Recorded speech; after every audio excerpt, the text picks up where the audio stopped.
The final seconds are ticking down in Cincinnati. The scoreboard reads 18-18.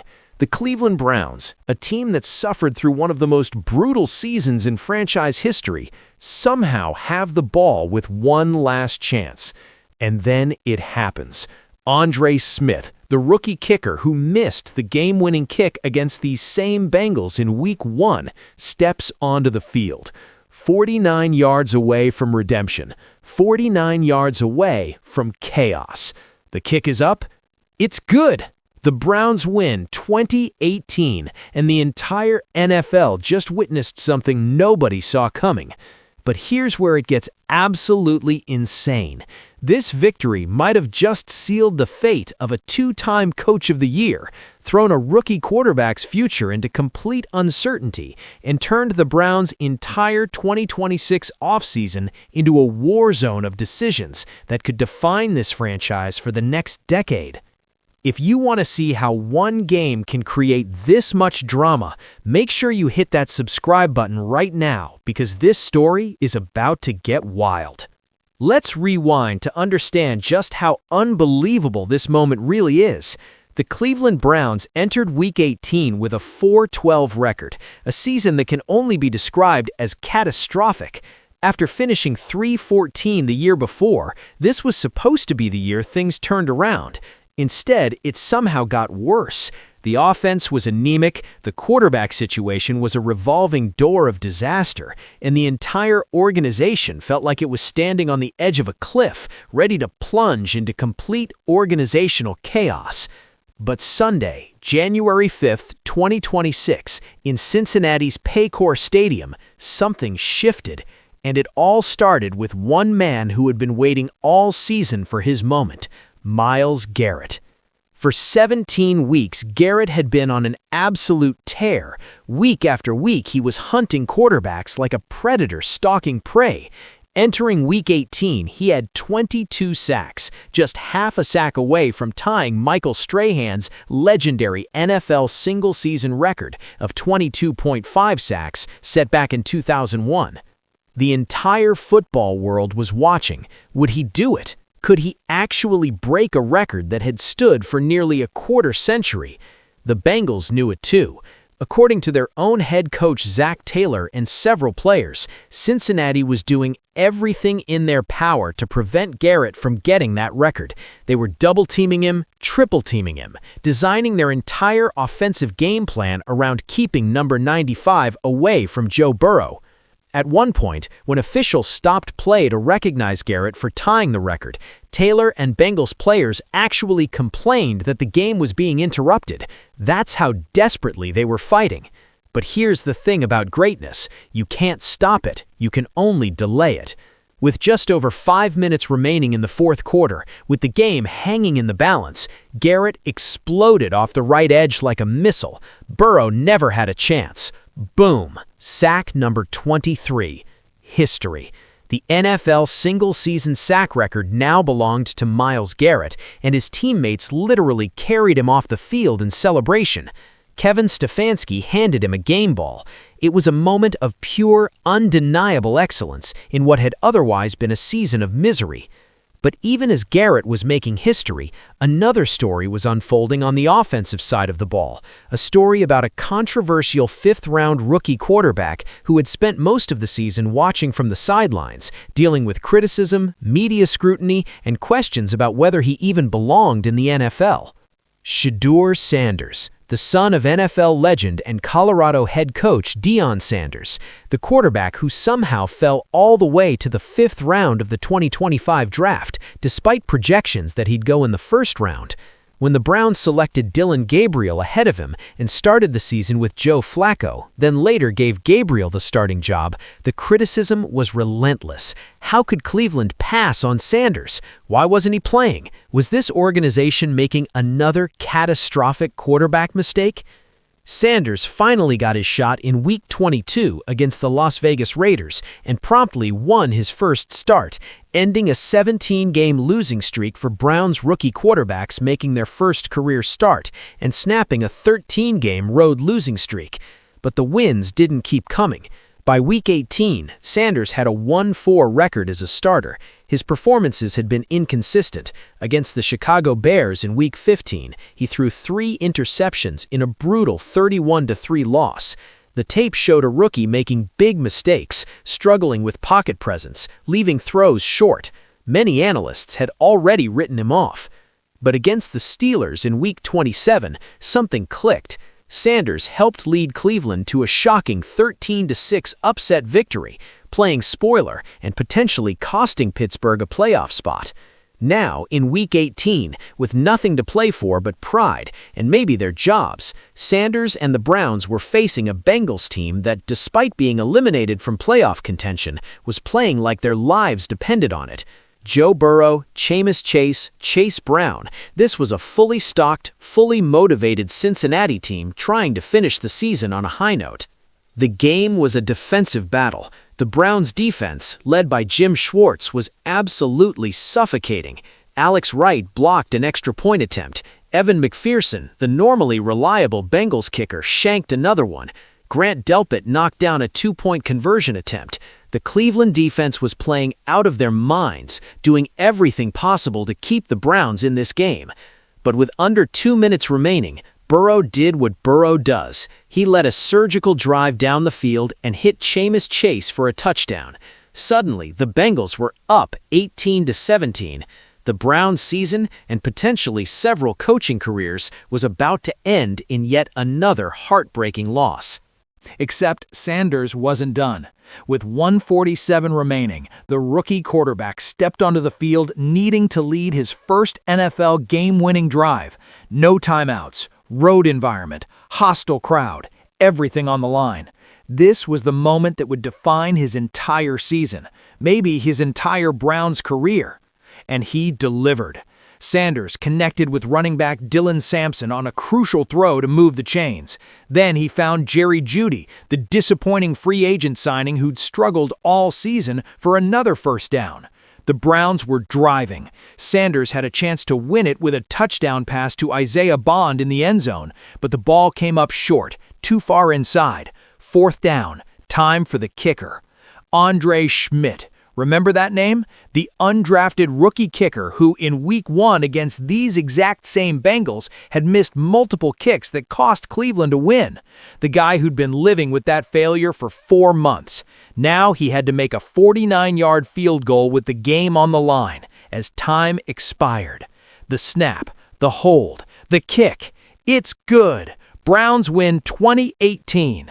Szmyt redeemed himself. Sanders got his first game-winning drive. Garrett set a record. The Browns had won back-to-back division games to close the season at 5-12. In a season full of misery, this was a moment of pure, unexpected joy. But if you think this story ends with celebration, you haven't been paying attention to the Cleveland Browns. Within minutes of the final whistle, the questions started flying. Not about Garrett's record, not about Sanders' clutch drive, not about the win. The questions were all about one man, head coach Kevin Stefanski. Because while the locker room was celebrating, the entire NFL media landscape was buzzing with the same message: Kevin Stefanski is getting fired. Let's be clear about something. Kevin Stefanski is a really good coach. He won NFL Coach of the Year twice, in 2020 and 2023. Both times, he led the Browns to the playoffs. He has a career regular season record of 45-56 and is 1-2 in the playoffs. By Brown standards, that's actually not terrible. This is a franchise that's had 1 playoff win since returning to the league in 1999. Stefanski got them 2 playoff appearances in 6 years. But here's the brutal reality of the NFL. None of that matters when you go 3-17 and then 5-12 in back-to-back seasons. That's 7 wins in 2 years. 7. The problems are obvious. The quarterback situation has been an absolute disaster. Deshaun Watson's massive contract has been a franchise-crippling albatross. The offense has been among the worst in the league, and despite having one of the most talented rosters on paper, especially on defense, this team has been completely unable to compete. Before the game even started on Sunday, NFL insider Jay Glazer dropped a bomb on Fox's pre-game show. Kevin Stefanski will be unemployed very soon here, Glazer said flatly. Not might be fired, not could be let go, will be unemployed. It was as definitive as it gets. Glazier also reported that the Browns had already done background work on potential head coaching replacements, that they were leaning toward moving on, and that the decision was all but made. Stefanski himself was asked about his job status after the game, and his response was telling. "This game is not about me. I told you guys that," he said, clearly frustrated. "I'm proud of this group for fighting. I'm going to spend the next 30 minutes celebrating with this team." He refused to discuss his future, refused to engage with the speculation, but his body language, his tone, everything suggested a man who knew this might be his last game on the Cleveland sideline.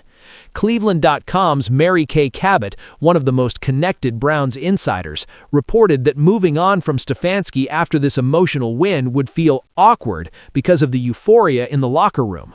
She also noted that Stefanski wants to remain the head coach and hasn't given up hope, but the writing appears to be on the wall. Here's where it gets even more complicated. While Stefanski's job is in jeopardy, general manager Andrew Berry is reportedly safe.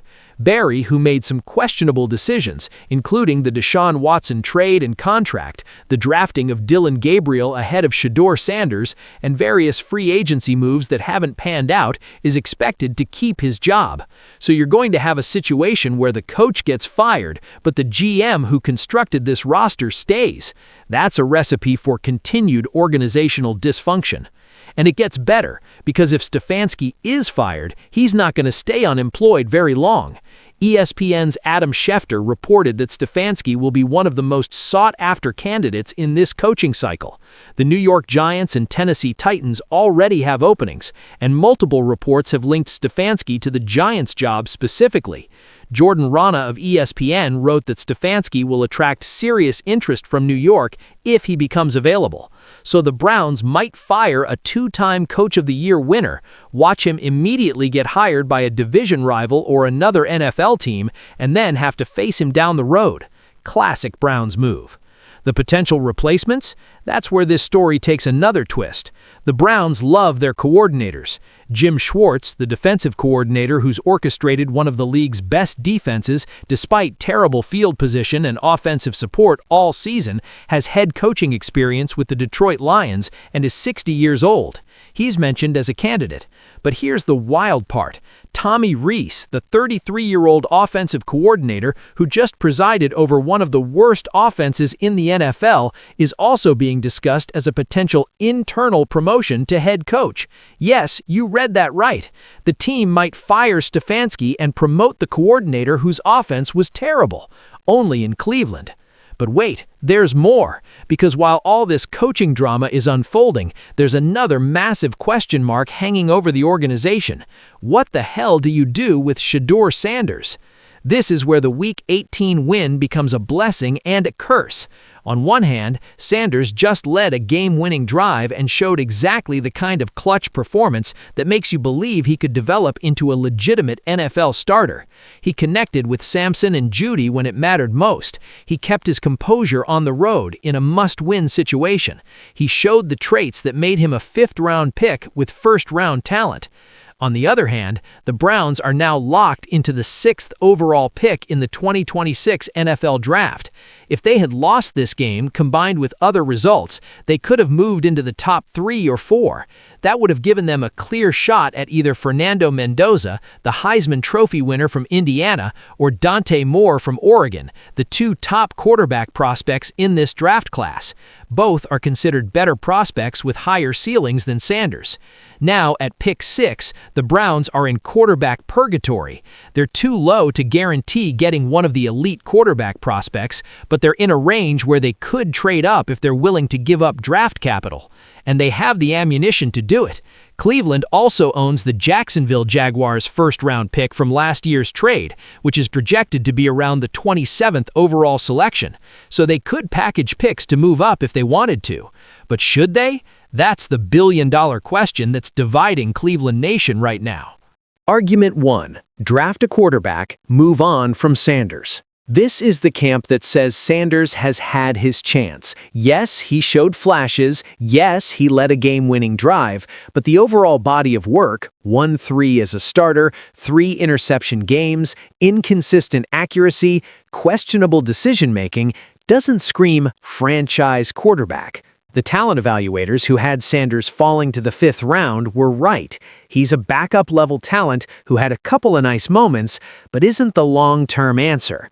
Fernando Mendoza and Dante Moore are better prospects. Mendoza is being comped to a more athletic Kirk Cousins. Moore has shown a higher ceiling. If the Browns can move up and get one of them, that should be the play. Use the draft capital, get your quarterback of the future, and don't let the Shedeur circus, as some media members have called it, continue. Because here's the thing about Sanders that teams worried about even before the draft: the media attention. Deion Sanders is his father. Colorado football dominated headlines all season. Shedeur has a massive social media presence. He's larger than life, as Mary Kay Cabot described him. If you draft another quarterback and Sanders is sitting on the bench, the media pressure, the fan criticism, the constant questions about why isn't Shedeur playing would be absolutely relentless. It's the Tim Tebow effect, the Johnny Manziel circus. Some teams literally didn't draft Sanders because they didn't want to deal with that distraction if he wasn't their starter. So if you're the Browns and you truly believe Mendoza or Moore is better, you can't keep Sanders. You have to trade him, let him go, whatever it takes, because the alternative is creating a toxic quarterback controversy that would dominate every single press conference for the entire season. Argument 2. Build around Sanders, use the picks on other needs. This is the camp that says, hey, Sanders just went 1-3, but look at what he was working with. Jerry Jeudy has been a massive disappointment. The offensive line has struggled. There's no true vertical threat at receiver. The running game was inconsistent. You're asking a 5th-round rookie to carry an offense that ranks 31st in passing yards and 27th in rushing yards. That's not fair. Multiple national mock drafts released after Week 18 have the Browns taking weapons for Sanders at pick 6. Jordan Tyson, the 6'2" Arizona State receiver, who might be the best deep ball receiver in this draft class. Carnell Tate from Ohio State, other offensive playmakers. The idea is simple. You have a talented young quarterback who's shown flashes. Give him help. Build around him. See what happens.